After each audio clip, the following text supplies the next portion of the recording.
Good morning, all of you. Today I am going to take an in-house training session on a topic teaching and learning style. For this, I would like to give my heartfelt thanks to our Honorable Director Sir, Head Ma'am, respected Principal Ma'am, and CBSE, that they have given such an opportunity to the teachers to enhance their professional skills. So now I am going to start my topic, and I would like to start my topic with a story. Story एक ऐसी मैं आपके साथ share करना चाहूँगी जो काफ़ी सोचने वाली है, थोड़ी इंटरेस्टिंग भी है। इंदौर में एक म्यूजिशियन थे, एक म्यूज़िक टीचर थे। वो एक कविता नाम की लड़की को हमेशा पढ़ाने के लिए जाया करते थे। अब म्यूज़िक टीचर थे तो म्यूज़िक की क्लास देने के लिए जाते थे। वो रेगुलरली उस बच्ची को जाते थे, पढ़ाते थे और घर वापस आते थे। एक दिन क्या हुआ, जब वो पढ़ाने के लिए गए तो उन्होंने सोचा क्यों ना कविता का आज मैं टेस्ट लूँ। जनरली हम टीचर्स टेस्ट इसलिए लेते हैं ताकि हमें पता चले कि जो भी हमने असेसमेंट वर्क करा है वो कितनी अच्छी रही है, इफेक्टिव रही है कि नहीं, बच्चे ने कुछ सीखा है कि नहीं। तो उन्होंने क्वेश्चन स्टार्ट किया बच्ची से करना। 3-4 उन्होंने अपने क्वेश्चन म्यूजिक से रिलेटेड किया, बट वो जो कविता थी काफ़ी शांत थी, उसने कुछ भी आंसर नहीं किया। उसकी एक छोटी सी सिस्टर थी जो बगल में बैठकर गेम खेल रही थी। वो सारी चीज़ों को ऑब्जर्व कर रही थी, लेकिन वो टीचर और कविता की नज़र से दूर थी। वो लोग नहीं देख रहे थे कि हाँ यहाँ कोई बच्ची है, खेल रही है। टीचर क्वेश्चन कर रहे हैं, वो आंसर नहीं कर रही है। टीचर काफ़ी गुस्से में थे कि आंसर नहीं कर रही है, मैं इतने मेहनत से पढ़ाता हूँ तब ये जवाब नहीं दे रही है। सडन वो बच्ची आती है, बोलती है कि सर आप जो दीदी से क्वेश्चन कर रहे हैं ना, मैं उसका जवाब दूँ? तो सर ने इग्नोर किया। फिर वो बोल रही है कि सर आप जो दीदी से क्वेश्चन कर रहे हैं मैं उसका जवाब दूँ? तो सर ने बोला कि तुम कैसे आंसर करोगी, मैं तुम्हारी बहन को डेली आकर पढ़ाता हूँ, ये बेवकूफ़ लड़की पढ़ती नहीं है, इसने कुछ आंसर नहीं किया, तुम्हें कैसे पता? तो बोली कि अगर आप परमिशन देंगे तो मैं आपको आंसर दे दूँगी। उन्होंने कहा चलो ठीक है सुनाओ। अब जो भी उन्होंने जो क्वेश्चन किया, सुर लय ताल का उनका म्यूज़िक का क्वेश्चन था, उसने आंसर दिया बहुत ही अच्छे से। अब टीचर सरप्राइज हो गए। टीचर ने कहा कि अरे तुम्हें कैसे पता, तुम कैसे आंसर कर रही हो? तो उसने कहा जब आप दीदी को पढ़ाते थे तो मैं यहीं पर बैठकर सुनती रहती थी और मुझे अच्छा लगता था, इसलिए मैंने सीख लिया। तो टीचर काफ़ी अप्रिशिएट किया, उन्हें बहुत खुश हुए वो, और उन्होंने कहा तुम बहुत आगे जाओगी, तुम इस देश का नाम रोशन करोगी। इस स्टोरी से एक कंक्लूजन निकला कि टीचिंग मतलब अगर हम लोग कुछ सीख रहे हैं, लर्निंग की बात करूँगी मैं सबसे पहले, अगर हम लोग कुछ सीख रहे हैं इट डजंट मीन कि हम कुछ पढ़ रहे हैं, बैठकर पढ़ रहे हैं तो उससे हम कुछ सीख रहे हैं, नहीं। सीखने के लिए हमें सुनना ज़्यादा ज़रूरी है। जो चीज़ हम लोग को कोई पढ़ा रहा है या सिखा रहा है उसके लिए हमें वो चीज़ का सुनना ज़्यादा ज़रूरी है, आराम से, कि हमें वो समझ में आए। तो किसी भी इंसान को कोई चीज़ अगर सीखनी है तो सुनने की कैपेसिटी होनी चाहिए कि सुने, चीज़ों को ऑब्जर्व करें, फिर उस चीज़ को अप्लाई करें। तो आज का जो मेरा सेशन है वो लर्निंग स्टाइल और टीचिंग स्टाइल पे है। तो लर्निंग स्टाइल इसकी सबसे पहले जो मुझे सीखना है, जो मुझे करना है वो कैसे करना है। एज अ टीचर हम सब यहाँ इकट्ठा हुए हैं टीचिंग करने के लिए, और एज अ प्रोफेशन हम लोग जॉब भी करते हैं टीचर बन के, और काम यही है हमारा कि हम लोग बच्चों को पढ़ाते हैं और चाहते हैं कि जो भी चीज़ पढ़ा रहे हैं वो इफेक्टिव हो। बट टीचिंग करने से पहले हमारे अंदर कुछ लर्निंग हैबिट्स और लर्निंग स्टाइल होना चाहिए, क्योंकि जब तक टीचर एक अच्छे लर्नर नहीं है तब तक वो एक अच्छे टीचर नहीं बन सकते हैं। तो सबसे पहला मेरा पॉइंट है लर्निंग स्टाइल। जिस टर्म के बारे में मैं यूज कर रही हूँ, what is learning style? Learning style, so this term can be defined as the approach how the learners understand और process provide the information. The way a learner grabs the information is known as their learning style. वो तरीका जैसे कोई learner किसी भी information को grab करता है। हम सब एक दूसरे से डिफरेंट है, और इस वर्ल्ड में हम जितने भी पर्सन यहाँ बैठे हुए हैं इस रूम में, 99.9% हम लोग एक दूसरे से सिमिलर हैं। 0.9% की वजह से ही हम लोग एक दूसरे से इंडिविजुअल्स हो जाते हैं, डिफरेंसेस आ जाती है हमारे बीच में। तो हमारी हैबिट्स, हमारी टेक्निक्स हम लोगों से अलग है। अब जैसे मैं आपसे बात कर रही हूँ, आपकी वे ऑफ टॉकिंग बिल्कुल डिफरेंट होगी मेरे से। जैसे आप मेरी चीज़ों को ऑब्जर्व कर रहे हैं वो चीज़ मेरे में नहीं होगा, सेम थिंग नहीं होगा। तो हम लोग अलग हैं एक दूसरे से, और हमारा लर्निंग स्टाइल भी अलग है। तो as a teacher, as a human being और एज अ स्टूडेंट हम लोग को लर्निंग स्टाइल आना चाहिए कि कैसे किसी चीज़ को हम सीख सकते हैं, फिर उसको अपने अंदर ला सकते हैं। सेकेंड थिंग, लर्निंग स्टाइल कैसे कैसे होती है? Visual, auditory, reading, writing and the kinesthetic. Visuals की बात करें हम लोग तो विजुअल में वो चीज़ें हम लोग अपनी आंखों से देख पाते हैं, जैसे आप मुझे देख रहे हो, स्क्रीन देख रहे हो, और अदर चीज़ जो हम देख पा रहे हैं। तो विजुअल थिंग्स में बच्चे जो होते हैं, जैसे कि छोटी क्लास के बच्चों को जनरली हम लोग एप्पल्स की फिगर पढ़ाने से पहले एप्पल्स दिखाया जाता है, और जो छोटी क्लास की जो बुक्स होते हैं, अगर मैं प्ले ग्रुप और नर्सरी की बात करूँ तो बड़े बड़े पिक्चर्स बने हुए होते हैं। एप्पल की बहुत बड़ी पिक्चर रहेगी, एरोप्लेन की बहुत बड़ी पिक्चर होगी, बच्चा उस चीज़ को देखता है फिर सीखता है। सेकेंड थिंग आ रहा है ऑडिटरी। ऑडिटरी मीन्स कि जो चीज़ हम लोग सुन रहे हैं, अगर कोई हमसे बात कर रहा है, जैसे मैं आप सबको बोल रही हूँ, आप सब मेरी बातों को सुन रहे हैं और काफ़ी ध्यान से सुन रहे हैं, because we all are experienced. जो छोटे बच्चे होते हैं, छोटे बच्चे को भी सुनने की कैपेसिटी सबसे पहले आती है। एक चीज़ आपने ऑब्जर्व किया होगा, अगर घर में कोई छोटा बच्चा होगा तो हम लोग जो भी करते हैं बच्चा देखता है, हम जो भी बोलते हैं बच्चा सुनता है। Just think about that baby जो अभी अभी बर्थ लिया है, जैसे कि छोटा सा बेबी है जो गोद में है, तो वो कुछ नहीं जानता है, देखता है तो आइज को ओपन करके पूरा कंटिन्यूअसली देखता है। अगर मम्मी की आहट आती है तो वो फील करता है, आवाज़ को सुनता है। तो ये सारी चीज़ें हम लोग को बर्थ के टाइम से मिली हुई है, कुछ लर्निंग स्टाइल। सेकेंड थिंग है reading and writing. Reading and writing मैं अभी बस इंट्रोड्यूस कर रही हूँ, after that I will explain that all points. Reading and writing में आता है कोई चीज़ को पढ़ना और फिर लिखना। पढ़ना भी ज़रूरी है ताकि वर्ड्स क्लियर हो, और लिखना भी ज़रूरी है ताकि हमारी स्किल्स डेवलप हो, हमारी सोचने की स्किल्स डेवलप हो, थिंकिंग स्किल्स डेवलप करने के लिए लिखते। अगर हम लोग कोई भी स्टोरी लिखना स्टार्ट करें, या फिर अगर कोई मैं वर्ड ही बोल दूँ किसी को कोई चीज़ लिखो, बहुत सारी स्टोरी खुद ब खुद बनने लगती है। जो भी हम लोगों ने इन पास्ट अपने एक्सपीरियंस किए हैं वो सारी चीज़ हम लोग लिखने लगते हैं। सेकेंड थिंग है हमारा लास्ट, जो आज के डेट में मॉडर्न एज में सबसे ज़्यादा इम्पॉर्टेंट हो गया है, काइनेस्थेटिक। काइनेस्थेटिक मतलब लर्निंग बाय डूइंग। इस एज में बच्चे हमारे लेक्चर्स को सुनना नहीं चाहते हैं। इस एज में बच्चे चीज़ों को देखकर नहीं समझना चाहते हैं। इस एज में बच्चे जो है वो रीडिंग राइटिंग प्रोसेस में इंटरेस्ट नहीं लेते हैं। बच्चे चाहते हैं कि उन लोगों से कुछ कराया जाए जिसमें उनको मजा आए। तो एक ऐसा प्रोसेस NLP 2020 में इस चीज़ पे ज़्यादा जोर दी गई है, लर्निंग बाय डूइंग प्रोसेस पे, कि बच्चों को ज़्यादा से ज़्यादा इन्वॉल्व किया जाए कि वो कुछ करें और तब सीखें। आपने भी एक्सपीरियंस किया होगा कि बहुत सारी चीज़ें आपने जब बच्चे थे, छोटे थे, तो बहुत सारा चीज़ आपने सुना होगा, बहुत सारे पॉइंट आपकी मम्मी, आपकी दादी जो भी होंगे स्टोरी के थ्रू उन्होंने सुनाया होगा, लेकिन आपको वो सारी चीज़ बहुत अच्छे से याद होगा जो आपने किया होगा बचपन में, या तो आपने कोई टॉय तोड़ा हो या कुछ जोड़ा हो, ये सारी चीज़ें और आपने सीखा हो। अब मैं सारे पॉइंट्स को बताती हूँ। नेक्स्ट यहाँ पे एक हमारा है जो काफ़ी इजी टर्म है, सुबोपलिक और ट्रेनिंग सेशंस के टाइम दिया जाता है, और सीबीएसई ने भी ये बहुत सोच समझ के इस सेशन को, इस टॉपिक को हमारे ट्रेनिंग में डाला है, क्योंकि ये टॉपिक ही खुद में इंटरेस्टिंग है और एज अ टीचर और एज अ लर्नर ये चीज़ जानना बहुत ज़रूरी है। यहाँ सुबोपलिक को अगर हम लोग अलग कर दें, सु से सुनकर, बो से बोलकर, प से पढ़कर, ली से लिखकर, कार्य कर।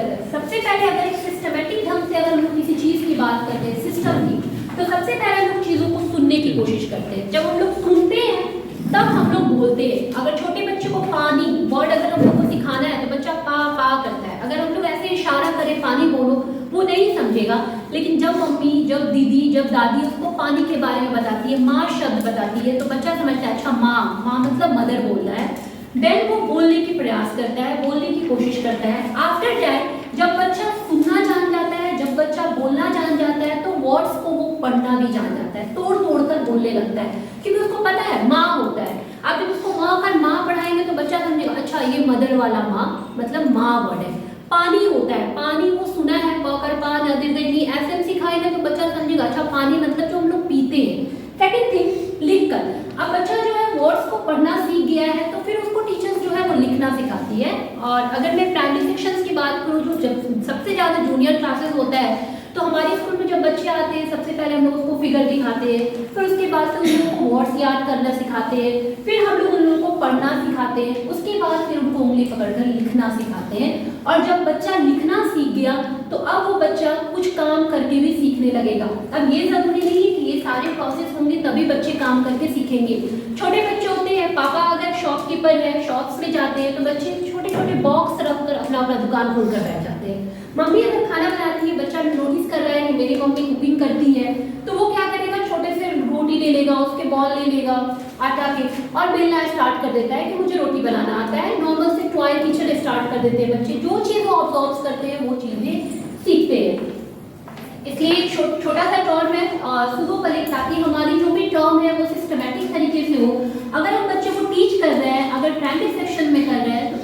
का हम लोग ध्यान रख पाए।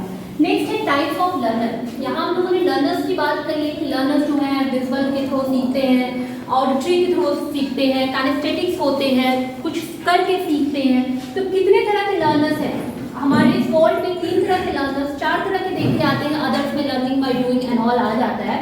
फर्स्ट विजुअल, 60.9% पर्सन ऐसे हैं जो आंखों से देखकर चीजों को सीख लेते हैं। सेकंड ऑडिटरी जो है 10.3% पर्सन ऐसे हैं जो चीजों को सुनकर देखते हैं।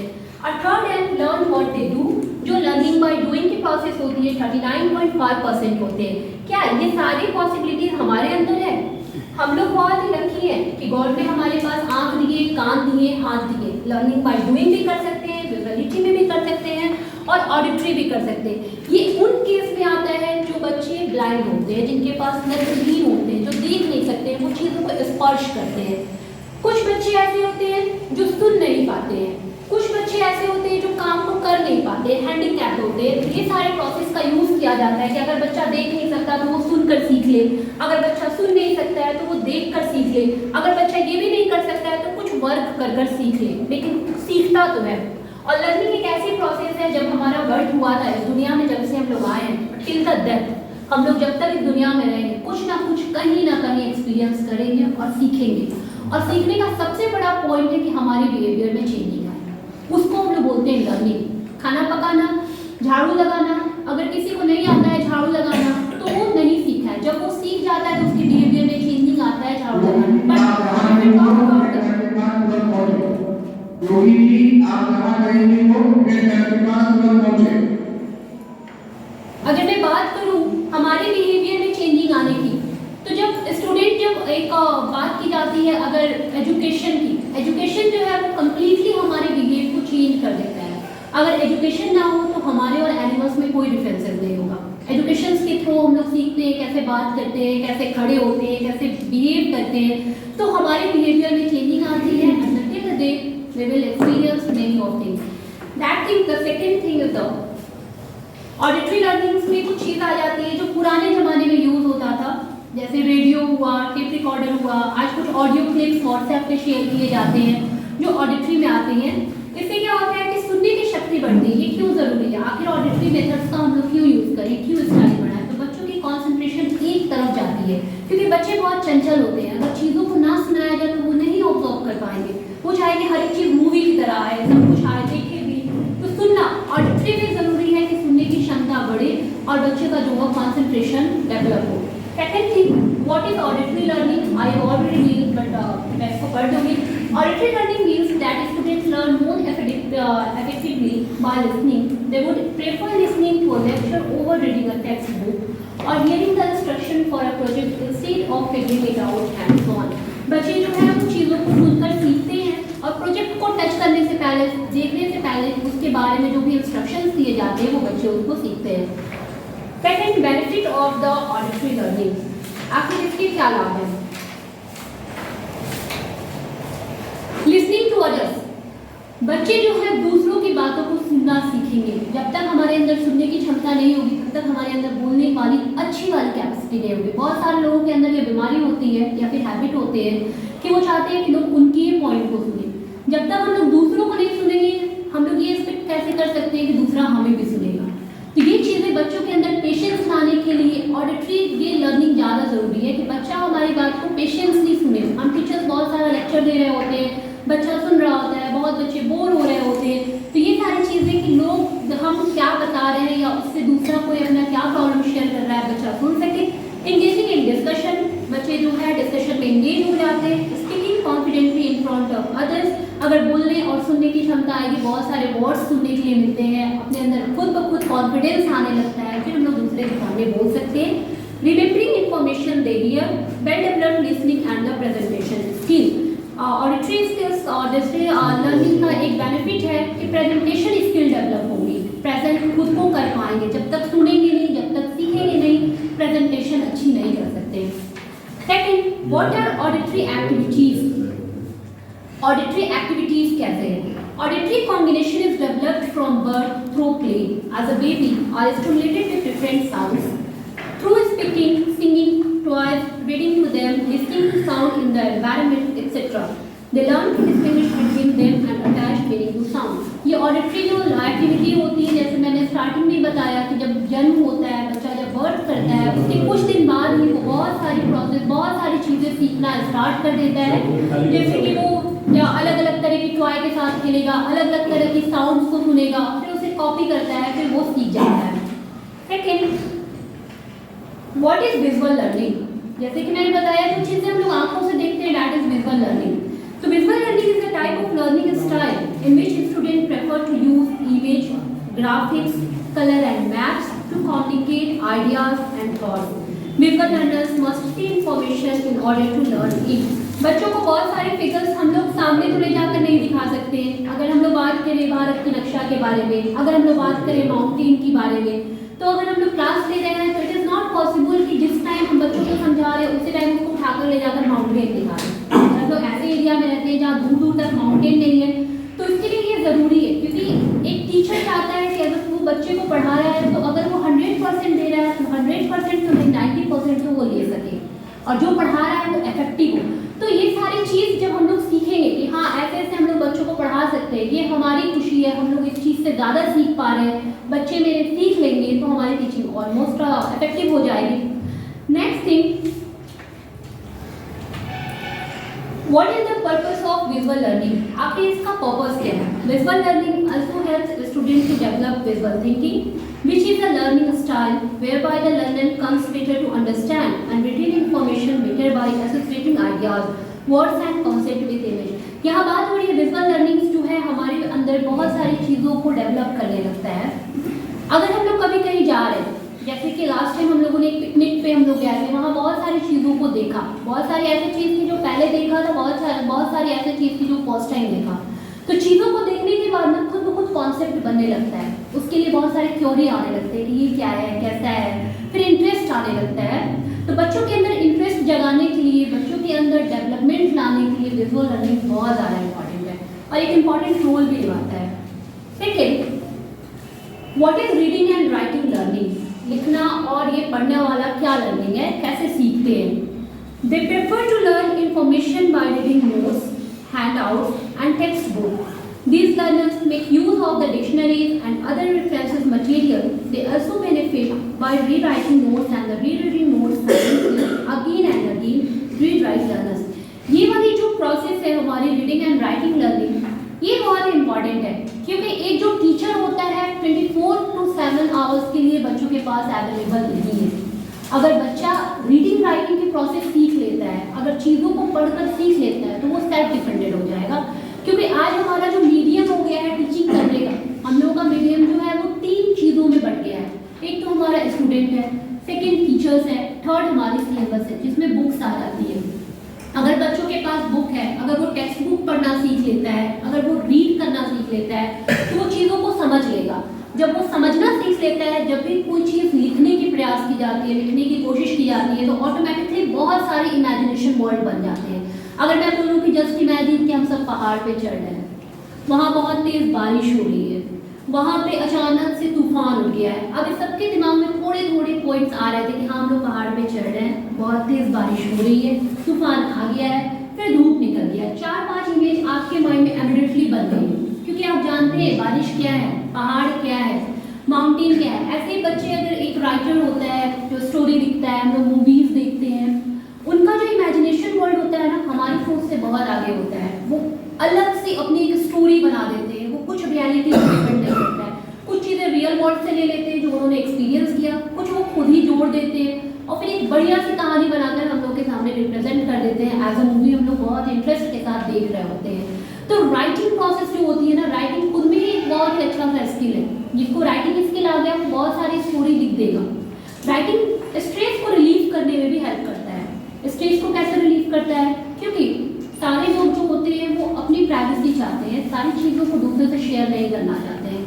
आज के ज़माने में कोई किसी पे ट्रस्ट नहीं करता है। वो फैमिली मेम्बर भी हो तो चीज़ों को फिल्टर करके बताता है, कुछ चीज़ें बताएगा, कुछ चीज़ें लगेगा कि नहीं हो सकता है मुझे शेयर नहीं करना चाहिए, हंगामा मच सकता है, तो नहीं बताएगा।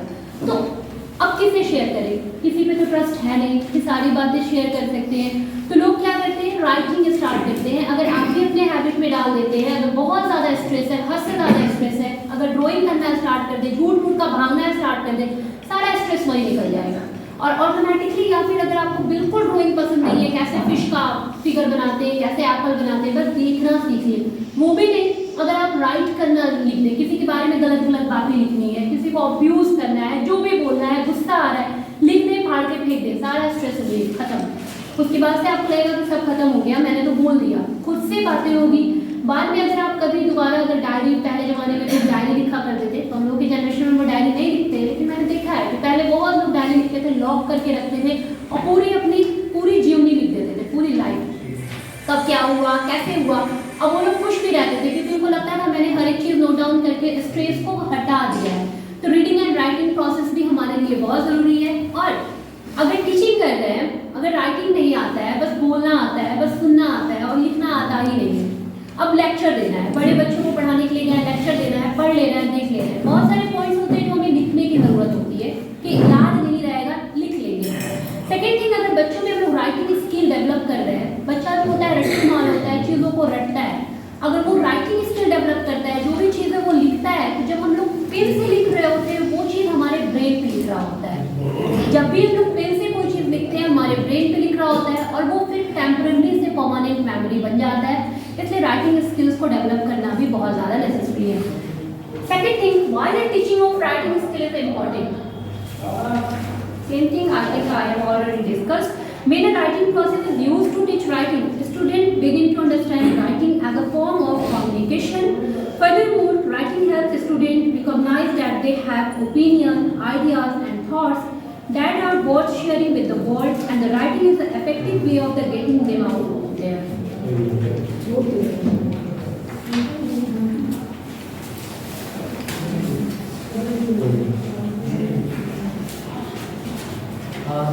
What is the kinesthetic learning style? A kinesthetic tactile learning style requires that you manipulate or touch material to learn. Kinesthetic tactile techniques are used in combination with visual and or auditory study techniques, producing multi-sensory learning. ये वो हमारा learning process है जो learning by doing वाला process आता है। Learning by doing में हमारी तीनों चीज़ें इंक्लूड हो जाती है, चीज़ों को देखेंगे, सुनेंगे, फिर करेंगे। जब कोई चीज़ हम लोग कोई काम करते हैं, जब हम लोग किसी चीज़ को एक्टिविटी में खुद को इन्वॉल्व करते हैं, तो सिर्फ हमारा ब्रेन नहीं, हमारी पूरी बॉडी इन्वॉल्व होती है। और जब हमारी पूरी बॉडी इन्वॉल्व होती है तो फिर हम लोग उसको बहुत दिनों तक याद रखते हैं और बच्चे सीखते हैं। स्पेशली अगर छोटे बच्चे हैं, अगर हम लोग को पढ़ाना है कि एयर ऑक्यूपाई स्पेस, अगर बलून के बारे में बच्चे को पढ़ाना है, बलून नहीं सॉरी एयर ऑक्यूपाई स्पेस, बच्चे को रटाएंगे, बच्चा नहीं समझेगा। उसके सामने एक बलून लेकर आएंगे, बलून में अगर एयर को फिल कर देते हैं, दिखाते हैं कि बलून देखो ये छोटा सा था, उसमें एयर नहीं था, अब देखो ये पूरा के पूरा एयर इसमें फिल हो गया है, तो बच्चा समझेगा कि हाँ एयर जो आया बलून में उसने स्पेस को ऑक्यूपाई किया है, और उसके बाद वो उस प्रोसेस को करेगा। और जब करेगा तो हमारा काम आसान हो जाएगा, जो हम रटवा रहे थे, जो हम सिखा रहे थे वो ईजी हो जाएगा। सेकेंड एक्सपेरिमेंट हम कर सकते हैं, जैसे हम लोग को बताया हुआ है कि oxygen is necessary for the burning session. अगर ऑक्सीजन बहुत ज़्यादा ज़रूरी होता है आग जलाने के लिए, अब बच्चा को रटा रहे हैं ऑक्सीजन ज़रूरी होता है, ऑक्सीजन ज़रूरी होता है, बच्चा रट रहा है, उसको नहीं समझ में आ रहा है, एक कैंडल जला दिया, बच्चे के सामने एक ग्लास रख दिया, दिखाया कि देखो यहाँ हमारा ये जो एटमोसफियर है, जो हमारा क्लास है, यहाँ मैं ये कैंडल जला रही हूँ या जला रहा हूँ, देखो ये आग जलेगा, बच्चा देख रहा है। फिर उसके मन में आएगा तो फिर ऑक्सीजन कहाँ से आ रहा है। इतना तो छोटे बच्चे नहीं समझते कि हाँ ब्रीद इन ब्रीद आउट कर रहे हैं तो ऑक्सीजन और CO2 का एक्सहेलेशन और इनहेलेशन हो रहा है। अब बच्चे को अगर वो ग्लास अगर हम लोग कवर कर देते हैं उस कैंडल के ऊपर, तो कैंडल बुझ जाएगा। तो इससे बच्चा को समझ में आएगा कि अच्छा टीचर ने कवर किया है, यानी कि इसके अंदर ऑक्सीजन नहीं जा रहा है, ऑक्सीजन ही जरूरी है किसी भी चीज़ को जलाने के लिए, और वो बच्चा वो करेगा। उससे बच्चे एक्साइटेड होने लगते हैं। अगर किसी प्रोजेक्ट की बात की जाए, अभी हम लोग का साइंस एग्जीबिशन प्रोजेक्ट था, जो बच्चे नहीं भी पढ़ते थे वो भी उसमें काफ़ी दौड़ दौड़ के भाग ले रहे थे, उनको मज़ा आ रहा था, और वो उस इंटरेस्ट के हिसाब से बहुत सारे टॉपिक को कवर कर लिया उन लोगों ने, बहुत सारे पॉइंट्स वो लोग याद कर रहे थे, एक्सप्लेन कर रहे थे, खुद को रिप्रेजेंट करना है, हेडमैन के सामने जाना है, टीचर्स के सामने जाना है, लोग आकर पेरेंट्स आकर क्वेश्चन करेंगे, तो उसकी वजह से उन लोगों ने जो भी एक्ट किया है वो पूरी लाइफ याद रखेंगे कि हाँ हम लोगों ने स्कूल में ये पार्टिसिपेट किया था, मेरा ये टॉपिक था, मैंने ऐसे एक्सप्लेन किया था, तो हमारी काम इजी हो जाती है। और अभी के टाइम में जैसे मैंने पहले भी बोला, NEP 2020 में इस चीज़ पे जोर डाला गया है कि अब हम लोगों को बर्डन फ्री स्टडी कराना है, बच्चों के साथ ऐसा फील करना है कि स्टडी जो होती है टफ नहीं होती है, बहुत ही ईजी है, बहुत ही ईजी तरीके से सीख सकते हो और काम कर करके सीख सकते हो। ये प्रोसेस जब महात्मा गांधी जब आए हुए थे बुनियादी शिक्षा के टाइम, तो उन्होंने भी इस प्रोसेस पे बहुत ज़्यादा बल दिया था। पहले इंजीनियर, डॉक्टर, आज के टाइम में जो पायलट वगैरह का काम होता है कि हाँ यही सबसे वेल डेवलप बहुत ही अच्छा वाला प्रोफेशन है, यही जाना चाहिए। उस टाइम छोटे छोटे काम को सिखाया जाता था, जैसे कि कटाई बुनाई काम करना। एग्रीकल्चर्स में आज जा रहे हैं बच्चे, तो उन्होंने ये चीज़ ज़्यादा था हमारे सिलेबस में। आज हमारे सिलेबस में ये सारी चीज़ें नहीं है। करिकुलम में नॉर्मली हमारे यहाँ जो गेम्स होते हैं, ये सारी चीज़ें हैं, बहुत सारा काम इन्वॉल्व नहीं है। लेकिन उनका था कि अगर हम शिक्षा प्रदान कर रहे हैं तो सेल्फ डिपेंडेंट बना रहे हैं, बच्चा जो है वो अपना जीवन यापन कर पाए, किसी पर डिपेंडेंट ना हो, कमा पाए। तो उस टाइम में बच्चों को एग्रीकल्चर के थ्रू सिखाया जाता था कि आपको किसान बनना है, ऐसे आप खेती करो, एजुकेशन दिया जाता था, स्कूल में बैठा कर सिखाया जाता था, कटाई बुनाई करो। लड़कियों को बहुत सारे पेंटिंग्स वगैरह सिखाए जाते थे कि वो सेल करके वो लोग अपना लाइफ सस्टेन कर पाए।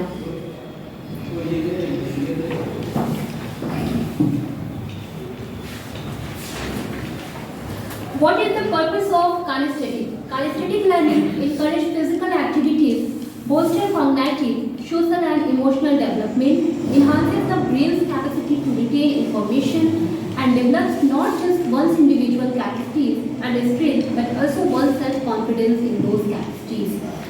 Next thing,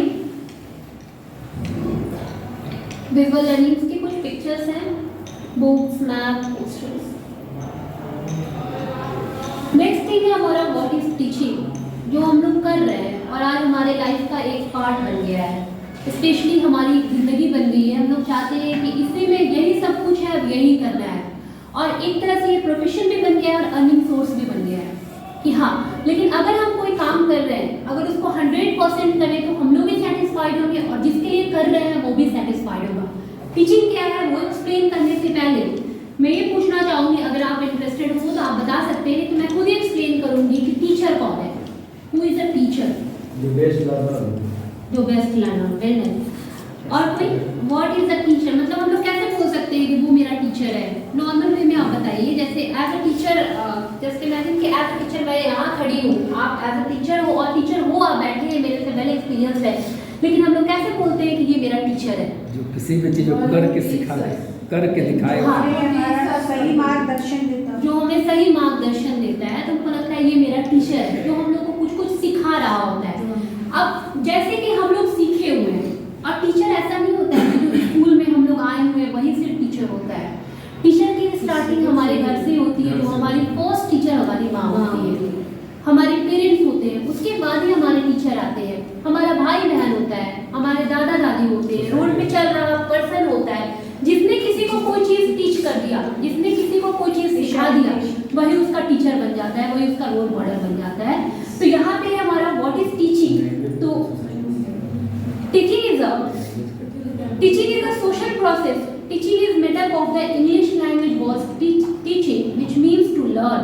टीचिंग एक सोशल प्रोसेस है जो एक इंग्लिश लैंग्वेज से ली गई है, टीचिंग वर्ड, जैसे जिसको हम लोग हिंदी में शिक्षण बोलते हैं, जो कि एक इंग्लिश वर्ड आया है। इंग्लिश वर्ड इसका टीचिंग होता है, जो इंग्लिश लैंग्वेज से ली गई है। इसका मतलब होता है लर्न, सीखना। Teaching is the three pronged process in which the teacher and the students realize their personality through the curriculum। यहाँ थ्री pronged प्रोसेस की बात हो रही है। त्रिध्रुवीय, आपने पढ़ा होगा, त्रिध्रुवीय क्षेत्र होता है, त्रिध्रुवीय प्रक्रिया होती है, यानी यहाँ तीन चीजें होती है, एक मैं एज अ टीचर, एक स्टूडेंट, और एक तीसरा हमारा करिकुलम कि क्या टीच करना है। That is by making a subject a medium, we call teaching only the exchange of ideas and interaction between the teacher and the learner। हम टीचर्स जो होते हैं अपने आइडियाज और अपनी चीज़ों को बच्चों के साथ एक्सचेंज करते हैं, और वही हमारा टीचिंग प्रोसेस होता है। हमारे सामने बुक्स होती है, उसमें जो पॉइंट्स लिखा हुआ होता है वही हमें एक्सप्लेन करना होता है। उसको ही अगर हम लोग 100% अच्छे से एक्सप्लेन कर लें तो बच्चों के लिए काफ़ी है। सेकेंड थिंग, अब बात हम लोग कर रहे हैं कि आखिर टीचिंग करते कैसे हैं? You all are well experience, but CBSE ने ये ट्रेनिंग कराया है तो सोच समझ के उसने इसको इंक्लूड किया होगा टीचर्स के लिए कि हाँ कैसे हम लोगों को चेंज करना है। बहुत सारे मेथड्स की अगर हम लोग बात करें तो अगर हम लोग घर में किसी पेंटर को बुलाते हैं तो पेंटर जानता है कि कैसे पेंट करते हैं। उसके पास ब्रश होता है, उसके उसके पास वो थिनर यूज़ करता है, बहुत सारी चीज़ें, वो आजकल वॉल पुट्टी, बहुत सारी चीज़ों के बारे में पता नहीं है, बट पेंटिंग करता है और कंप्लीट करता है। तो एक औजार चाहिए, तो हम टीचर्स को भी तो कुछ औजार चाहिए कि हम टीचिंग इफेक्टिव कर पाएँ। तो we need some tools to making our teaching effective. तो यहाँ पे कुछ मेथड्स हैं, कुछ टूल्स हैं जो टीचिंग को इफेक्टिव बनाता है। हमारा story telling methods, story telling methods तो पुराने ज़माने से आ रहा है, जब स्कूल का नाम भी नहीं सुना था। तो मम्मी जब छोटे बच्चे होते हैं तो उसको स्टोरी सुनाती है, और मम्मी ऐसी स्टोरी सुनाती है जो मोरल स्टोरी हो, बच्चा उसको अपने बिहेव पे लाकर खुद को वैसा बनाने की कोशिश करे। Second, text book methods. Third, lecture method. Fourth, demonstration method, tutorial method, question and answer method, discussion method, heuristic method, discovery method and project method. Story telling method. In this method, teacher presents lesson in the form of a story. Teacher can also comes up with stories related to the subject in the middle of the lesson to make the session more interesting. As students usually love hearing stories, this method of teaching is sure to grab their attention. हम सारे teachers चाहते हैं, मैं यहाँ पे बोल भी रही हूँ तो मैं ये चाह रही हूँ कि मैं सबकी अटेंशन को ग्रैब करूँ, मैं ऐसे पॉइंट्स बोल सकूँ जो अटेंशन क्रिएट कर पाए और मेरी तरफ आ पाए। तो हम टीचर्स यही चाहते हैं कि अगर हम क्लास में एंटर करते हैं तो हमारे जो अटेंशन है, जो बच्चे हैं, अटेंशन ग्रैब हो पाए, वो इन्फॉर्मेशन ग्रैब कर पाए। तो स्टोरी टेलिंग एक बहुत ही बढ़िया उपाय है। अगर हम बच्चे से बोले कि आज मैं कहानी सुनाऊंगी, तो बच्चे कूदने लगते हैं, हाँ हाँ बिल्कुल बिल्कुल, सब चिल्लाकर बोलते हैं हाँ स्टोरी सुनना है, क्योंकि ये स्टोरी टेलिंग वाली मेथड बचपन से आ रही है। दादी के थ्रू, मम्मी के थ्रू, बहन के थ्रू, नॉर्मल पहले बच्चों को बुक्स दिए जाते थे, स्टोरी बुक्स की, स्टोरी बुक्स पढ़ो। अभी छोटे बच्चे हैं वो फ़ोन में देखते हैं स्टोरी और खाना खाते हैं। तो ये सारी एक्टिविटीज़ तो हम टीचर्स इस मेथड का अपने लिए यूज़ कर सकते हैं। अगर बच्चे को कोई टॉपिक स्टार्ट करने जा रहे हैं, कुछ बता रहे हैं, तो एज अ स्टोरी अगर हम उसको सुनाते हैं तो वो काफ़ी इंटरेस्ट लेकर सुनेगा और फिर हमारी टीचिंग जो है वो आराम से इफेक्टिवली खत्म हो जाएगी, कंप्लीट होगी। नेक्स्ट हमारा text book method. In this method, give the contents in textbook according the age of the students. अब टेक्स्ट बुक की बात करते हैं तो नर्सरी क्लास के बच्चों को 10th क्लास का बुक नहीं दिया जा सकता है, 10th क्लास के बच्चों को 5 क्लास का बुक नहीं दिया जा सकता है। तो जो भी टेक्स्ट बुक होता है वो उसके एज के अकॉर्डिंग बनाई जाती है। Text book method develop reading skill and the correct writing skills. अगर बच्चा अगर उसको कोई बुक्स दिए जाते हैं तो बच्चा जो है उसको पढ़ना सीखता है और उसके बाद सही वर्ड कैसे लिखते हैं वो देख देख कर सीखता है। In this method teacher and student center based depends on age, content level and the classes. इस मेथड में जो टीचर और स्टूडेंट्स होती है वो एज पर डिपेंड करती है कि टीचर्स, अब मुझे ही पढ़ाना है, मैं बोल रही हूँ कि भाई यहाँ पे सारे लोग बड़े हैं, अगर मुझे किसी नर्सरी क्लास में भेज दिया जाए अभी तो मैं ये सारी बातें नहीं करूँगी, उसके एज के हिसाब से बात करूँगी, उसके बुक के हिसाब से बात करूँगी। तो जो भी हमारे टेक्स्ट बुक होते हैं वो एज पे ज़्यादा डिपेंड करते हैं, बच्चा किस एज का है, उसके लिए क्या सिलेबस होनी चाहिए, कैसे कवर करना चाहिए, ये ज़रूरी है। Second thing, lecture method. Lecture is the most common method of teaching. Lecturing delivers concepts. It delivers lots of information in a short amount of time. Conveys information that is difficult to present in another way. Lecture method जो continuously मैं कर रही हूँ, lecture दे रही हूँ, वैसे ही हम लोग जब बड़े क्लासेस को देखते हैं तो लेक्चर मेथड एक ईजी होता है बड़े बच्चों के लिए जिसको कॉन्सेप्ट क्लियर करना है, बट इसके कुछ डिमेरिट्स भी है क्योंकि बच्चे बहुत जल्दी बोर हो जाते हैं, वो कंटिन्यूअसली किसी के प्रवचन लेक्चर्स को सुनना पसंद नहीं करते हैं। तो बीच बीच में हमें बहुत सारे टेक्निक्स यूज़ करने चाहिए। ऐसा नहीं है कि हमारे पास मेथड्स टीचिंग के हैं तो किसी एक मेथड को उठा लिया और फिर वही दिखा रहे हैं। अगर हम लोग कंटिन्यूअसली डेमोन्स्ट्रेट कर रहे हैं, किसी चीज़ को दिखा रहे हैं तो भी बच्चा बोर हो जाएगा। अगर हम लोग कंटिन्यूअसली कुछ भाषणबाजी कर रहे हैं तभी बच्चा बोर हो जाएगा। तो हमारे पास बहुत सारे टेक्निक्स होने चाहिए जिसको हम लोग यूज़ करके अपनी टीचिंग को इफेक्टिव कर लें। सेकेंड,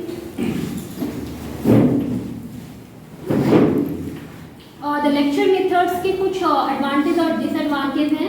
एडवांटेज में saves time, permit flexibility, requires less space requirement, permits adaptability, permits versatility, permits better center over contact and the sequence।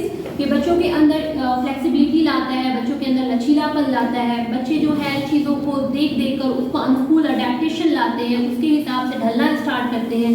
Second, इसके कुछ डिसएडवांटेज भी हैं। Involves one way communication. सबसे बड़ी डिसएडवांटेज ये है लेक्चर मेथड में कि बच्चों को बोलने का मौका नहीं मिलता है। बस सुनना होता है और एक वन साइड कम्युनिकेशन होता है, दोनों साइड से कम्युनिकेशन नहीं होता है। एक कोई है जो खड़ा होकर लेक्चर दे रहा है, बस वो दे रहा है, उधर से आप नहीं बोल सकते हो जब तक आपसे क्वेश्चन ना किया जाए। Second thing, poses problems in skill teaching. ये प्रॉब्लम्स भी क्रिएट करता है टीचिंग के कौशलों के लिए, टीचिंग के स्किल्स के लिए। Encourage students passiveness.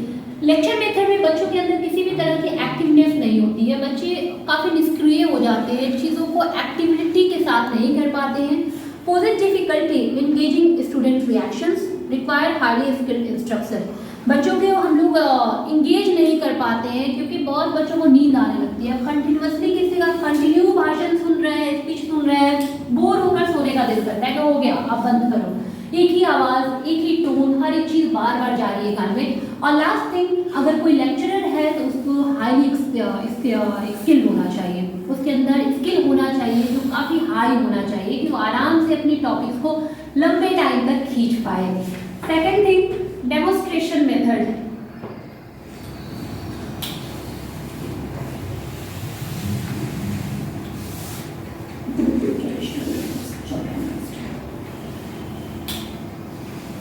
ये लेक्चर मेथड पहले भी होता था, जो ट्रेडिशनल मेथड माना जाता है, चॉक एंड टॉक वाला, लिखा और बात किया, जो गुरुकुल में होता था, मदरसा वगैरह में होता था, बस पढ़ना है, स्ट्रिक्टली पढ़ना है।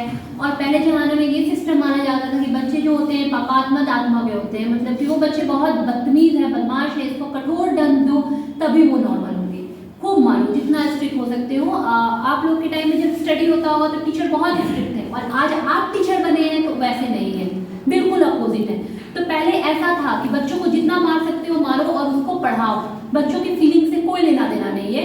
और उस तरह के स्टूडेंट जब आज टीचर बने हैं तो वो बच्चों की फीलिंग्स को समझ रहे हैं, और फिर पूरा ट्रेंड ही चेंज हो गया है। पहले टीचर सेंटर्ड होता था एजुकेशन का मोड, आज चाइल्ड सेंटर्ड है, सिर्फ बच्चों के बारे में सोचना है, बच्चा क्या चाहता है, बच्चों के मूड के अकॉर्डिंग चलना है।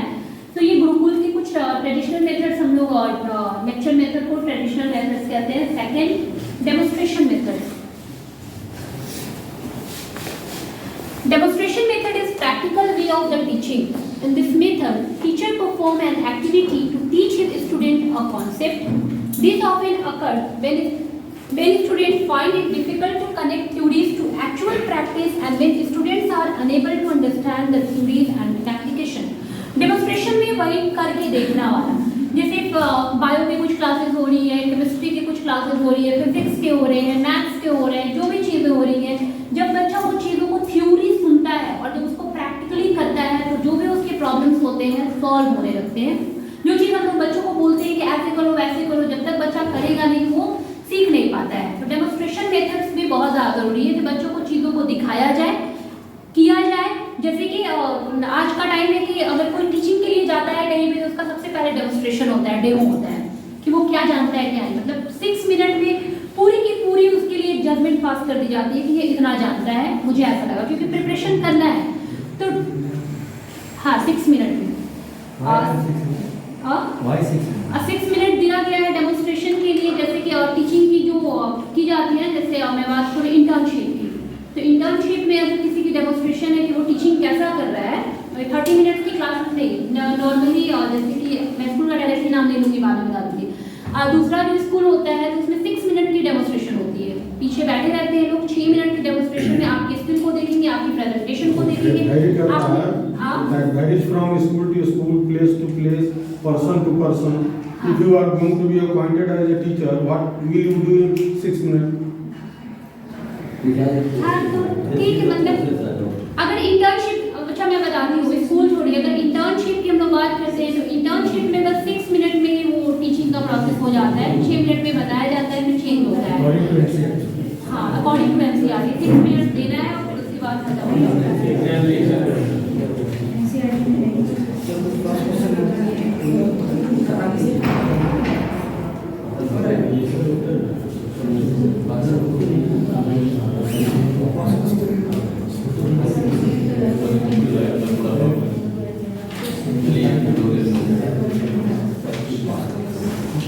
यहाँ एक मेथड है ट्यूटोरियल मेथड। ट्यूटोरियल मेथड हम लोग एक वर्ड सुनते हैं यूट्यूब पे tutorial videos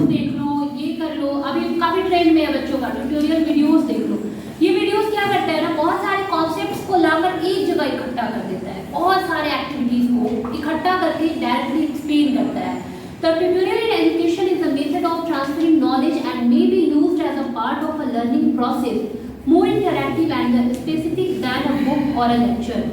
A tutorial seeks to teach by example and to supply the information to complete a certain task.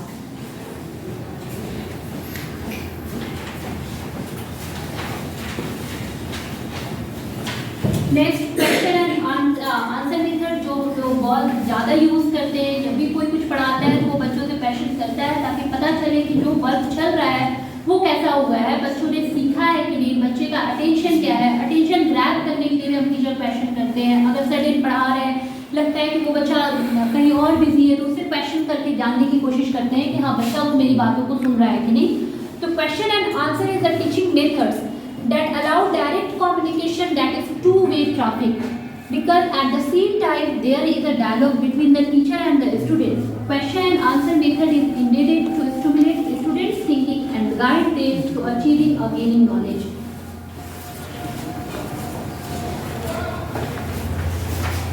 Next आता है हमारा discussion method. Discussion method are a variety of forms for open-ended collaborative exchange of ideas among a teacher and students or among a students for a purpose of the furthering students' thinking, learning, problem solving, understanding or literary appreciations. Discussion methods आज use किया जाता है। 2 बच्चों 4 बच्चों में peer assessment के नाम से भी हम लोग इसको जानते हैं कि 4-5 ग्रुप के साथ बैठा दिया, बच्चे आपस में बात कर रहे हैं, एक दूसरों की चीज़ों को समझ रहे हैं। जो बच्चे टीचर्स के से बहुत डिस्टेंस में रहते हैं बच्चे, तो टीचर्स की बातों को ज़्यादा अच्छे से नहीं समझ पाते हैं। अगर उनका कोई स्टूडेंट, अगर उनका कोई फ्रेंड, अगर उनको कोई टॉपिक समझाता है तो बहुत अच्छे से समझ पाते हैं, क्योंकि क्लोज होते हैं एक दूसरे से। और डिस्कशन मेथड में बहुत सारे क्वेश्चन बच्चे पुट अप करते हैं, बहुत सारे सवाल करते हैं, फिर उसका आंसर देना, एक दूसरे को इंटेलिजेंट मानना नहीं मानना, ये सारी प्रोसेस होती है और उस कॉम्पिटिशन में बच्चे पढ़ रहे होते हैं आगे।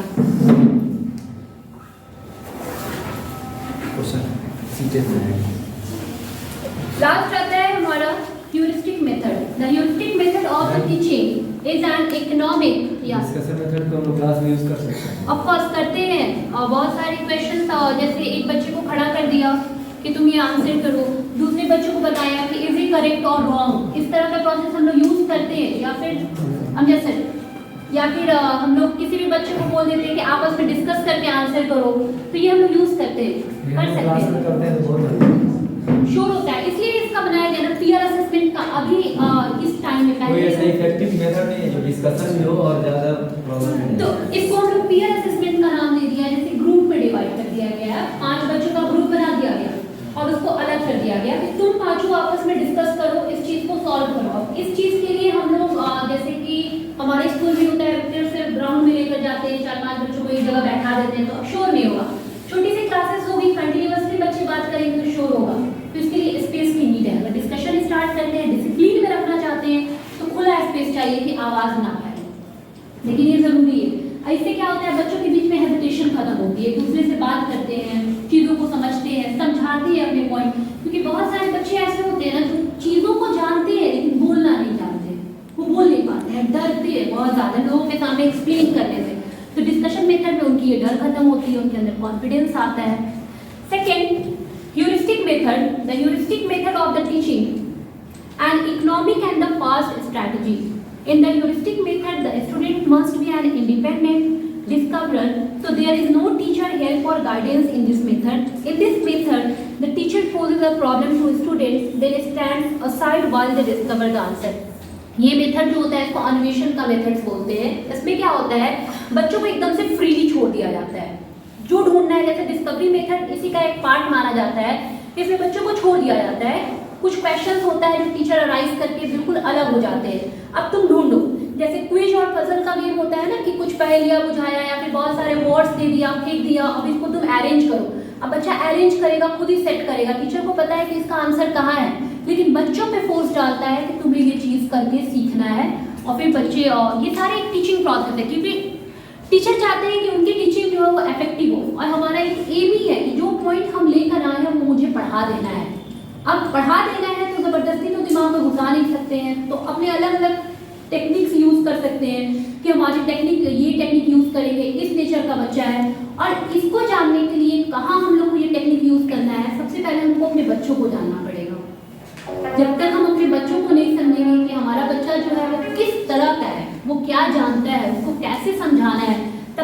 टेक्निक हम लोग यूज़ नहीं कर पाएंगे और तब तक हम लोग एक अच्छे टीचर भी नहीं बन पाएंगे। Second, that is the discovery method. Discovery सब जानते हैं, किसी चीज़ को डिस्कवर करना, खोजने की method. A largely unstructured situational method or philosophy of teaching whereby students are permitted to find solutions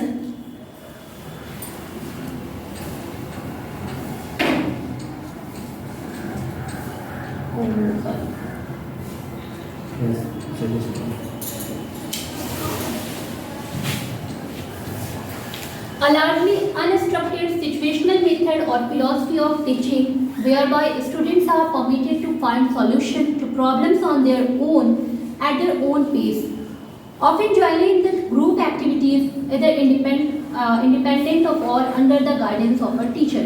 यहाँ होता है बच्चों को कोई चीज़ खोजने के लिए बोल दिया जाता है, बच्चे जाते हैं, कुछ डिस्कवर करते हैं। हाईली क्लास के जो बच्चे होते हैं, जैसे कि आफ्टर ग्रेजुएशन डिस्कवर करते हैं चीज़ों को, रिसर्च करते हैं, रिसर्चर्स जैसे बनते हैं। जैसे हम लोगों ने एक स्टोरी सुना है न्यूटन लॉ के बारे में कि न्यूटन जो थे वो बैठे हुए थे, खड़े उनके ऊपर एप्पल गिरा, फिर उन्होंने बहुत सारा चीज़ सोचते हैं कि एप्पल नीचे ही क्यों गिरा, ऊपर क्यों नहीं गिरा। उन्होंने इस चीज़ के लिए डिस्कवर किया कि आखिर ऐसा क्यों हुआ। फिर हमारे लिए उन्होंने 3 रूल्स बना लिया जो बच्चे कंटिन्यूसली पढ़ रहे हैं और हम लोग पढ़ रहे हैं। और तो ऐसे बहुत सारी स्टोरी सही नहीं, मैं स्टोरी नहीं। तो ऐसे बहुत सारे डिस्कवरी, मतलब कि अगर हम कहीं जा रहे हैं, किसी चीज़ की खोज कर रहे हैं, किसी भी चीज़ की तलाश कर रहे हैं, अमजद सर मुझे बताएंगे कि डिस्कवरी मेथड में हम लोग क्या चीज़ डिस्कवर कर सकते हैं और आपने आज तक अभी क्या डिस्कवर किया है। डिस्कवरी मेथड में हम बहुत सारे पॉइंट क्लियर कर सकते हैं। हाँ, बहुत सारे मेथड जैसे क्वेश्चन को सॉल्व करने के लिए बहुत सारे फॉर्मूला ढूंढ सकते हैं। हाँ, तो आपने मतलब अभी तक आफ्टर योर वर्क आपने अभी तक कुछ ऐसा एक्सपीरियंस जो आपने डिस्कवर किया हो? मैंने एक फॉर्मूला ढूंढा है कि एरिया निकालने का दुनिया में one and only one formula है, that is L into B. आप पाई आर स्क्वायर पढ़ते हैं, that is L into B. आप साइड का स्क्वायर पढ़ते हैं, that is L into B. उसका मेथड बस चेंज हुआ है, दिखता है तो but all are only L into B. ये मैंने डिस्कवर किया। तो आपको मतलब क्या लगा आफ्टर डिस्कवरी, क्या जो टर्म थे जैसे कि रूल्स थे क्या वो इजी हो गए आपको डिस्कवरी के बाद? यस मैम, बहुत इजी हो गया। तो ऐसे ही बच्चों के सामने बहुत सारे प्रॉब्लम्स आते हैं और बच्चे उसका आंसर खुद ब खुद डिस्कवर कर लेते हैं, चीज़ों को समझ लेते हैं, इसलिए डिस्कवरी मेथड भी जरूरी है। Thank you sir. नेक्स्ट है हमारा प्रोजेक्ट मेथड, जो अभी प्रोजेक्ट पे बहुत ही जोरों शोरों से काम चल रहा था हमारे अंदर। हमारे स्कूल में एग्जीबिशन था, उस पर बच्चे प्रोजेक्ट में लगे हुए थे, प्रोजेक्ट को करने में लगे हुए थे। The project method is the teacher-facilitated collaborative approach in which students acquire and apply knowledge and skills to define and solve realistic problems using a process of extended inquiry. Projects are used student-centered. Project methods जो होती है उसमें बच्चे teachers facilitate होती है, teachers अपने हिसाब से प्रोजेक्ट देते हैं बच्चों को कि ये प्रोजेक्ट करना है। वो उनको समझा देते हैं कि आपको ये प्रोजेक्ट दिया जा रहा है, आपको 100% वर्क करना है। टीचर की तरफ से सारे इन्फॉर्मेशन दिए जाते हैं, सारे प्रिंसिपल बताए जाते हैं, फिर उस पर बच्चे काम करते हैं और फिर उस पर कंप्लीट करते हैं। सेकेंड जो बहुत ही ज़रूरी है हम लोगों के लिए, role of a good teacher. ये खत्म करने से पहले मैं आप लोगों से पहले बात करूँ, फिर दिखाऊंगी। जैसे कि हम टीचर बने हैं, हम सब यहाँ पे टीचर हैं, तो कुछ ना कुछ तो अपना रोल है। हमारे हिसाब से कुछ ना कुछ तो रोल है कि हम लोग एक अच्छे टीचर हैं और हम सबको लगता है कि हाँ हम लोग एक बहुत अच्छे टीचर हैं। तो क्या आप में से कोई मुझे बताएगा कि role of a good teacher क्या क्या होने चाहिए टीचर्स के अंदर? एक टीचर का क्या रोल होना चाहिए, एक अच्छे टीचर का रोल? हाँ सर प्लीज, श्योर, आज sir. A good teacher must be a good learner. It should have a very well communication skill. Convincing style should be very nice. Good orating skills should be there. And a person who is always trying to enhance their knowledge, that is a good teacher. Because teachers have to update their knowledge every time. Nowadays education system is being changed. Lots of new innovations are there. So teachers have to update themselves according to that. Thank you very much. Yeah, sure. Ma'am, एक teacher बच्चों को पढ़ाता है, एक अच्छा teacher बच्चों को सिखाता है, लेकिन बेस्ट टीचर वही होता है जो बच्चों को मोटिवेट करता है।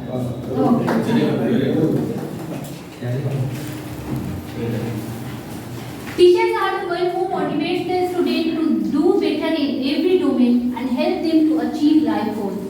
Through their guidance, the students know to differentiate between right and wrong. Teachers are the ultimate role model in a student life. Teacher जो होता है ना, एक पॉट मेकर की तरह होता है, जो कुम्हार होता है ना, घड़े को शेप देने वाला। बच्चे हमारे सामने गीली मिट्टी की तरह होते हैं। हम टीचर्स एक पॉट मेकर, जैसा उसको सांचा देंगे, जैसे उसको शेप देंगे, बच्चा वैसा ही बनेगा। बच्चा अगर किसी की बात को सुनता है, वो सिर्फ अपने टीचर्स की, आजकल बच्चे अपने पेरेंट्स की भी सुनना नहीं चाहते हैं। टीचर ही है जो उसको बैठा कर डिसिप्लिन में कुछ सुना पाता है। हम टीचर्स ही बच्चों को उसकी गोल अचीव करने में हेल्प कर सकते हैं, हम उसको एक सही डायरेक्शन में मोटिवेट कर सकते हैं।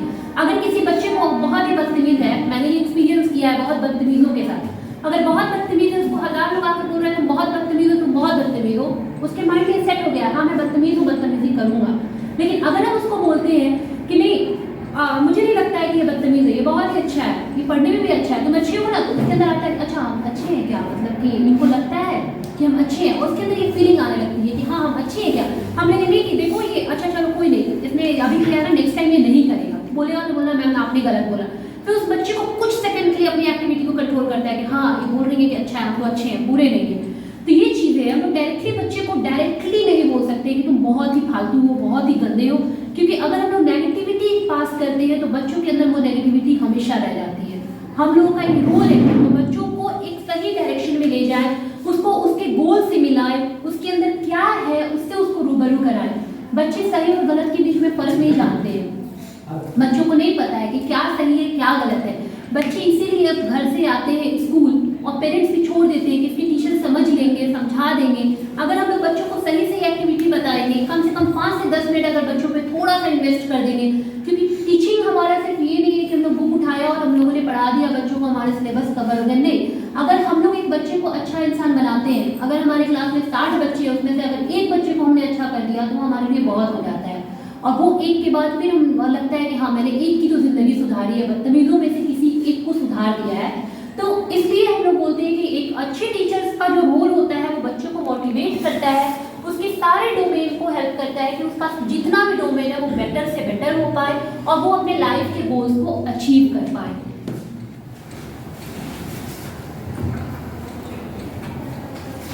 एक सेकंड क्वेश्चन है हमारा, how should we start our lesson. अगर हम लोग एज अ टीचर जब क्लास के अंदर एंटर करते हैं तो हमें अपनी लेसन को कैसे स्टार्ट करना चाहिए कि हमारी क्लास जो है वो बोरिंग ना जाए। नहीं ऐसे रहेगा, आप बताइए, प्रीति मैम बताइएगा प्लीज। हम लोग अगर क्लास में जाते हैं तो हम लोग को लेसन कैसे स्टार्ट करना चाहिए? पहले हम बच्चे से बात करेंगे कि उनको उस टॉपिक के बारे में कितना पता है। According to that we plan our lesson कि बच्चे को आगे इस लेसन में कैसे आगे बढ़ाना। पहले मैं बच्चों की नॉलेज पता करती हूँ कि उनको इस टॉपिक के बारे में कितना पता है, उसके बाद मैं आगे बढ़ती हूँ। मैम साइंस और मैथ पढ़ाते समय हम लोग पहले जाते हैं, पहले लोग सपना दिखाते हैं कि आप ये पढ़िएगा तो इंजीनियर बनिएगा, डॉक्टर बनिएगा, मेडिकल। लेकिन आप पर डे एक चीज को अप्लाई नहीं कर सकते हैं ना।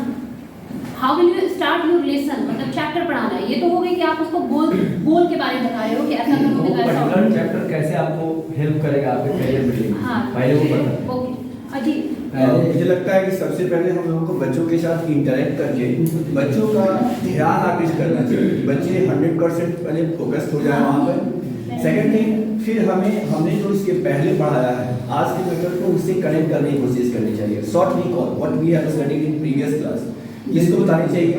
कुछ बच्चों से हम क्वेश्चन भी ले सकते हैं इस कंडीशन में। जब बच्चे पूरी तरह से कंसंट्रेट करने लगते हैं then we should proceed ahead, उसके बाद हमें आगे बढ़ना चाहिए, बीच में क्वेश्चन भी करना चाहिए। यहाँ कुछ 5 ways हैं जो हम अपनी लेसन को स्टार्ट कर सकते हैं, specially for kids and the primary section. We can start with a video, everyone loves a good video. मतलब प्राइमरी सेक्शन में बड़े बच्चों को नहीं दिखा सकते, start with an object. Another way to get your student knowledge about a topic to show them some object related to the content. आप किसी बच्चे को कुछ पढ़ा रहे हैं, अगर प्राइमरी सेक्शन में कुछ चैप्टर पढ़ाना है तो उससे रिलेटेड कुछ ऑब्जेक्ट दिखा दिया कि इस बारे में ये क्या है, ये क्या है, सवाल कर लिया। उसके बाद बच्चों को बताया कि ये आज हमारा आज का टॉपिक है। जैसे मुझे बताना है बच्चों को पार्ट्स ऑफ प्लांट के बारे में, तो मैं क्या करूँगी कि बच्चों को ये बोलूँगी ये क्या है, बच्चे बोलेंगे आइज है, आइज से क्या करते हैं मैम देखते हैं, ये क्या है नोज है, नोज से सूंघते हैं। ऐसे में अगर सारा बॉडी पार्ट बता दूँ, फिर मैं बोलूँगी जैसे हमारे पास ये बॉडी पार्ट्स है, प्लांट्स के पास भी कुछ बॉडी पार्ट्स होते हैं, उनके भी कुछ पार्ट्स होते हैं जिससे वो अपना काम करते हैं। उसके कुछ रूट्स होते हैं, स्टेम होते हैं, ब्रांचेस होते हैं, लीव्स होते हैं, फ्रूट्स होते हैं, सबके अपने अपने काम है। तो ऐसे बच्चा जो है ना वो चीज़ों को इंटरेस्ट के साथ सुनेगा। पहले तो उसको मजा आएगा, अच्छा ये आईज, नोज, लिप्स, फिंगर्स क्या बातें चल रही है, फिर वो टॉपिक में जाएगा कि हाँ पार्ट्स ऑफ प्लांट्स भी होते हैं just like our parts of body.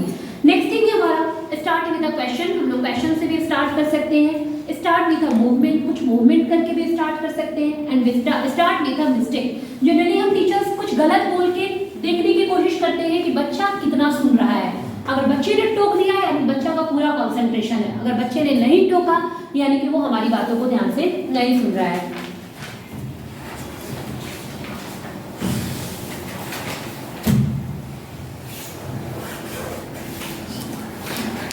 What are the 3 responsibilities of a teacher? I don't have lots of time, so how many times have 3 minutes? मैं ही कंप्लीट करूँगी इसको। 3 रिस्पॉन्सिबिलिटीज होती हैं हमारे टीचर्स की। Sharing knowledge, giving education and teaching about life is the primary responsibility of a teacher. Teachers को बच्चों के लाइफ के बारे में भी बताना चाहिए, उनके जीवन कैसे जिंदगी गुजारना है ये हम लोग को बताना चाहिए। Second, what is the most important responsibility of a teacher? The first and the most important responsibility जो हमारी जिम्मेदारी है इज टू शो लव। हम लोग अपने बच्चों को प्यार नहीं दिखा पाते हैं। हम लोग को लगता है बच्चा ना बोलेगा सर पे चढ़ जाएगा।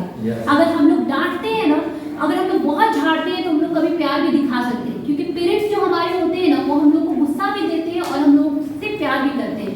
बच्चे हमारे समझते हैं कि टीचर्स हमारे दुश्मन हैं, इनको हमसे कोई लेना देना नहीं, और हम टीचर्स उनके सबसे बड़े दोस्त हैं। क्योंकि हमारा कोई उस तरह वाला पर्सन, अगर डॉक्टर भी है तो वो चाहता है कोई बीमार पड़े तो मेरी दुकान चले, अगर कोई शू मेकर है तो वो चाहता है लोगों का जूता टूटे तो मेरे यहाँ लोग खरीदें। टीचर कुछ नहीं चाहता है, टीचर चाहता है हम नॉलेज दे पाए, बच्चा ज़्यादा से ज़्यादा सीखे। तो जब तक हम बच्चों को नहीं दिखाएंगे कि हम तुम्हारे सबसे ज़्यादा अपने हैं, बच्चे हमसे अटैच नहीं हो पाएंगे। Respect and care for each student, हम बच्चों को इज्जत नहीं देते हैं, ओए ऐसे वैसे करके गलत वर्ड बोलना, फिर सोचना कि मेरे लिए बच्चा रिस्पेक्ट करे, ये नहीं हो सकता है। और जितने भी बच्चे हैं किसी के साथ पार्शियलिटी नहीं होनी चाहिए, सारे बच्चों को एक समान देखना चाहिए। This requires that teacher help each student to identify his or her strength, abilities, talent and interest. Second thing, and I think that is the last thing. How can we become a good teacher? To become a good teacher, it's important to organize, create lesson plan, objective, activities and assessment plan well before each class day. Get your student interested in learning by fostering a positive, supportive, yet challenging classes environment. Seek out other teacher for assistance too. मैं इसको explain नहीं करूँगी, 2 minute है शायद।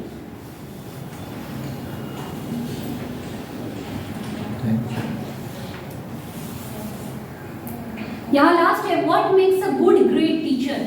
क्या चीज हम teacher को ग्रेट बना देता है? A great teacher is a warm, accessible, enthusiastic and the caring. This person is approachable not only to students but to everyone on campus. This is the teacher to whom students know they can go with any problem or concern or even to share a funny story. अगर हम लोग एक building में आते हैं, अगर हम लोग कहीं पे काम करते हैं, अगर हमारे फैमिली में बहुत सारे रिलेटिव है, हमारा सबसे बनता है, लेकिन अगर एक बिल्डिंग में हम 50 टीचर है तो हमारा सबसे नहीं बनता है। इट मीन्स कि we are not a good teacher. अगर हमारे अंदर सच में कुछ अच्छा है तो हमारा सबके साथ बहुत अच्छा बॉन्डिंग बनेगा। हम लोग एक दूसरे से बात कर सकते हैं, as a friend, as a relative तो नहीं, एज अ फ्रेंड रह सकते हैं। सेकेंड थिंग, एक अच्छा टीचर जो होता है उससे ना बच्चे काफ़ी अच्छा फील करते हैं, कंफर्ट फील करते हैं, उनके सामने वो अपनी प्रॉब्लम्स को सॉल्व कर पाते हैं, वो किसी और के पास नहीं जाएंगे, जिन पे उनको ट्रस्ट होता है कि ये मेरी प्रॉब्लम्स को समझेंगे, उनको बताते हैं, कुछ फनी स्टोरी भी शेयर कर पाते हैं। And with this, by learning you will teach, by learning you will teach, by teaching you will learn. I have learned that people will forget. I have learned that people will forget what you said. People will forget what you did. People will forget what you said. People will forget what you did. But people will never forget how you made them feel. ये लोग कभी नहीं भूलता है कि मैंने किसी के साथ कैसा बिहेव किया. So we should be a teacher who touch the student's mind. be a teacher who touch the students' mind and change their life. Thank you so much.